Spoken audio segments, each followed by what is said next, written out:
welcome into the Flippin' Hippos reselling channel. I'm Star. Today is Wednesday, so it's time for some midweek motivation. We're still in the first month of 2026, so we're all still thinking about our goals, and everything is fresh, and we're all excited and rejuvenated and motivated. But I'm going to give you 10 tips today on how to stay motivated and continue wanting to achieve and work towards your goals as the year wears on. It is very easy to get discouraged when you're not seeing the results that you want as quickly as you want. There are times when sales are going to be slower, and there are times when you're going to feel burnout. I know the beginning of the year is like that honeymoon phase with our goals where we're going to achieve everything and we're all excited. That can wax and wane as the year goes on. So I just wanted to come in here today and motivate everyone and give you really good tips on how to stay motivated and focused on those goals as the year goes on, no matter what else happens this year. So the first thing is always break your big goals into small steps. So for instance, don't say I want to make $20,000 a month or $100,000 this year. Instead, try, I'm going to list 5 items a day, or I'm going to list 10 more items a week than I did last year. By doing that and doing the smaller goals, you're more likely to keep doing it. If it's not tangible, if it's too big, if you just have this, well, I want to make 6 figures this year, how are you going to do it? You're just setting yourself up for failure when you have something that big. How are you going to make 6 figures this year? Do you need to change your average sale price and source different items? How many items do you sell now? What's your average sale price? How many items do you need to list a day to reach that? So always work backwards and make small, attainable steps along the way that you can work towards that larger goal.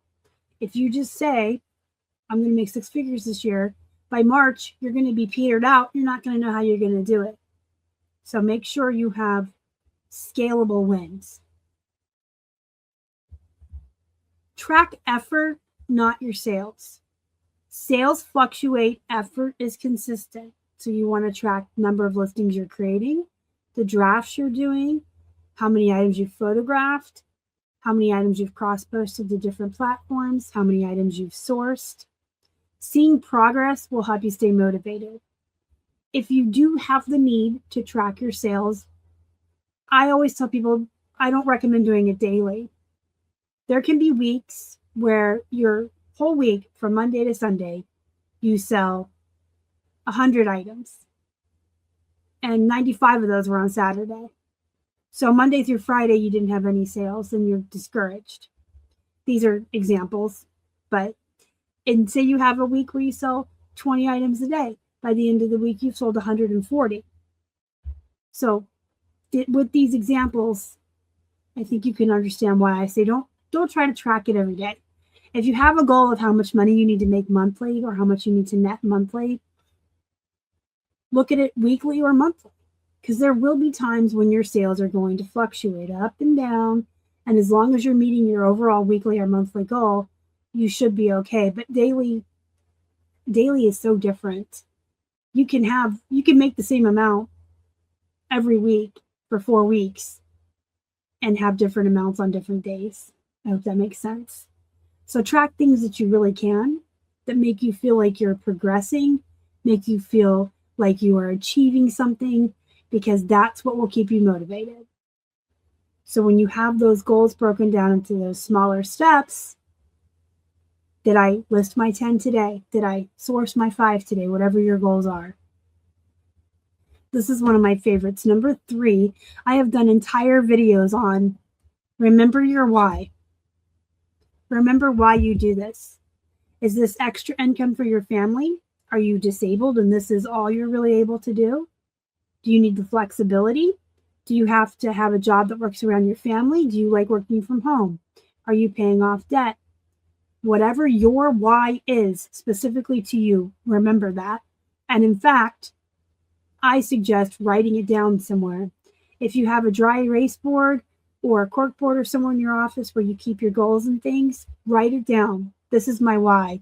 Or I resell because. There you go. That sounds better. I resell because, and put it where you can see it. So on the days when you're feeling discouraged, you can remember your why. Always go back to that. Anytime you're discouraged or you just don't feel like working today or you're just not motivated, remember why you're doing this and it will perk you right up. Set non-money goals. This is number 4. Improve your average sell-through rate. Improve your overall average sale price. Reduce your death pile. Learn a new category. Upgrade your storage system. These are all really good goals that don't have anything to do with money, but at the end of the day will help you improve your processes and your organization, which makes for a smoother running business, which will make you more productive and make you more money anyway. Make it social. You want to be accountable for your goals? Join Facebook groups, join the Instagram reselling community, join List Perfectly, and go to the listing parties. Find your tribe, so to speak. Find your people in the community and join events. Go to YouTube lives, have accountability partners, have weekly check-ins, or even get together with your friends in a Zoom call and have a live listing session, which List Perfectly has built into their platform. List Perfectly is more than a cross-listing service. It is a whole community, and they have Zoom calls and parties going on all the time. So don't forget about that part of List Perfectly. But if you're not part of List Perfectly or you don't want to get the program or the service, then just find a way to make it social somehow. This can be a very lonely job. Don't let it be. 6 is reward yourself. I love this one. Always reward yourself for every achievement. Celebrate every single effort. Celebrate yourself. Celebrate your wins. Always reward yourself and always celebrate those wins, because when you feel like you're winning, when you feel like you're accomplished, that's what will keep you going. That's what will keep you motivated. If you hit a listing goal, treat yourself. If you cleared a bin, give yourself a reward. If you have a week at consistency, take a day off. And your rewards have to be geared towards you. You want a small treat from Starbucks? Do you want, it can be food related. It can be going for a walk. It can be reading a chapter of your book, watching an episode of your TV show, 15 minutes on social media. Whatever it is, it's going to motivate you. Don't pick rewards that you're not interested in. For instance, I'm not going to reward myself for a good job by going thrifting because that's not my favorite thing to do. But if I can hit all my goals and take a break and read a chapter of my book, I'm going to hit my goals. So pick goals that work for you, that will, like the carrot in front of the donkey. Find your carrot and work towards it. Revisit old success when you're feeling down in the dumps, when you're feeling discouraged. Remember what you did yesterday or last week. Look at your past sales screenshots. Remember your best flips, your best finds, goals that you've already achieved. Why are you working on the goals this year? Probably because you're stepping it up from last year. So just always remember that it's circular and you will become discouraged, but look at what you've achieved before. Can you do better?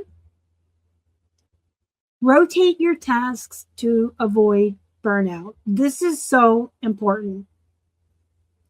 If you are just having the I don't wannas and I don't want to do this today and you're not feeling it, maybe it's not reselling in general. Maybe it's the task at hand. Maybe you just don't feel like listing right now. So go take photos. Maybe you just don't feel like taking photos right now. Do you have extra photos already taken? Because now you can go list. Maybe you don't feel like listing on eBay, so cross-post to other platforms. Maybe you just need to take a moment to organize your inventory or look through what you've sourced. But when you feel that burnout or the I don't wannas, as I call them, sometimes it's not just today or just work in general. Maybe it's just this task. And if you move to something different, you might find that you get a second breath and you're all of a sudden motivated again. Now, that said, I always tell you guys it's super important to have routines, and it is, And I have routines, but there's days when this is my time to do a specific task and I'm just not feeling it today. I don't want to do it. I will move to the next thing. But I also don't feel that often. I don't feel the burnout or the I don't want-tos because my routine takes me through a series of tasks each day. I'm constantly working on one thing for a block of time and then moving to the next. So time blocking and having routines is important because you're constantly moving through your day onto different tasks and you kind of avoid the burnout to begin with. 9 is so important. Number 9 is to accept that slow periods are part of the cycle. Every day is not going to be a high dollar day. Every day is not going to have you beating your best sales record. You're not always going to have great sales. The nature of this business is the ebb and the flow, the up and the down, or the feast and the famine. There's slow times. There's really good times. But you have to accept that. During the slow times, you can't let yourself get discouraged and want to quit because, oh, this isn't like last month or last quarter. Use the downtime productively. You'll get through it. Just accept it. So when the slow times happen, you are more likely to just keep working and being productive. This will help you avoid burnout and doubt. And you can get motivated from showing up anyway and just continuing to do your work. And last but not least is number 10. Reframe your goal. Your processes and everything you do are to generate sales. Your job as a reseller is to source, list, and ship. That's all you have to do. And I have said this in the past, and I will always say it. Your basic 3 jobs, all you have to do as a reseller is to source, list, ship, and repeat. And if you find ways to continue that process and streamline it and keep yourself moving through the flow so you're not getting burnout or bored, and you focus on that system, whether you're listing 10 a day or 5 a day, whether your goal is to make 5,000 or 10,000 this month, source, list, ship. Focus on that. Find ways to do it more efficiently. Find ways to streamline it. Find ways to make it more fun and enjoyable. But those are your 3 jobs, and that's all you really have to worry about doing, ever. If you have any questions, comments, concerns, let me know down below. Don't forget to hit the thumbs up and subscribe to the channel. It helps us feed our hungry hippos, and I'll see you in the next one. Bye.